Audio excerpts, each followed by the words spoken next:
I am done with this marriage, sorry, I am done with this marriage.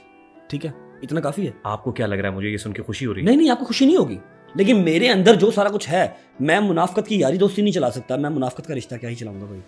ना उसकी कोई मजबूरी है, ना मेरी को मजबूरी है। ठीक है, किवान रहा, जहाँ तक बात किवान की, किवान सुल्तान भट्ट की, वो मेरा बेटा है। ठीक है, मेरे पास जो कुछ भी है वो उसी का है। ठीक है, उससे मिलने से मुझे कोई रोक नहीं सकता।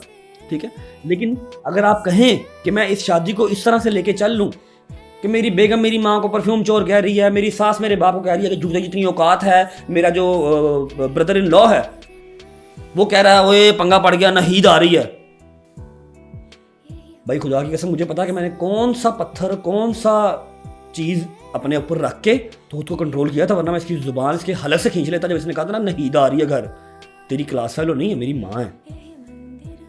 ठीक है, मैं ये सारी चीज़ें रख के अपने दिल के अंदर, और 25 मैसेज वो जो मैं यहाँ पर निकाल नहीं सकता कि मैंने कभी ना पहले निकाले हैं ना अब निकाले हैं, जिन्होंने आपको स्टफ भेजा, जिन्होंने मुझे स्टफ भेजा, उन्होंने ही उस्मान ज़ेब को भेजा और 4 पॉडकास्ट वालों को और भेजा, शायद उन्होंने देखा या नहीं देखा मुझे नहीं पता। ठीक है, जहाँ वो जब चाहेंगे वो 1 मिनट से पहले क्लियर कर देंगे कि ये कुछ AI, ये कुछ टेम्पर्ड नहीं है, पूरा ग्रुप चल रहा है। अल्लाह ताला ने आपको बड़ी इज्जत दी है, अल्लाह ताला ने मुझे इज्जत दी बहुत है, शोहरत मुझे दी बहुत है, हौसला दिया है, बहुत उसी पैसे दिए सुन लेना और भाई, एक प्यारा सा बेटा दिया है। भाई वो मेरी जिंद जान है, मेरा हर चीज़ पे कुर्बान है। ठीक है, और आगे हालात वाक़यात ही इस चीज़ को जो है ना वो जस्टिफाई करेंगे कि वो मेरे पास रहेगा या माँ के पास रहेगा।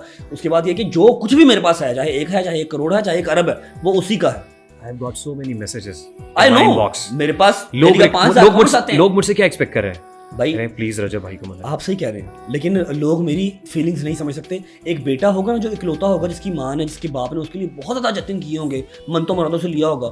ठीक है, और फिर वही माँ उसकी शादी करके लेके आती है अपनी पसंद की लड़की से, और वही लड़की आके उसको कहती है तुम परफ्यूम चोर हो, जिसकी एविडेंस मेरे पास है, सारा कुछ है। ये तो छोटी सी बात है यार, परफ्यूम चोर हो, मैं सिर्फ जुबान पे लेके आ रहा हूँ क्योंकि ये निकल चुकी हुई है बात। ठीक है, उसकी सास कह रही है कि तुम्हारा तो बाप की औकात ही कोई नहीं है।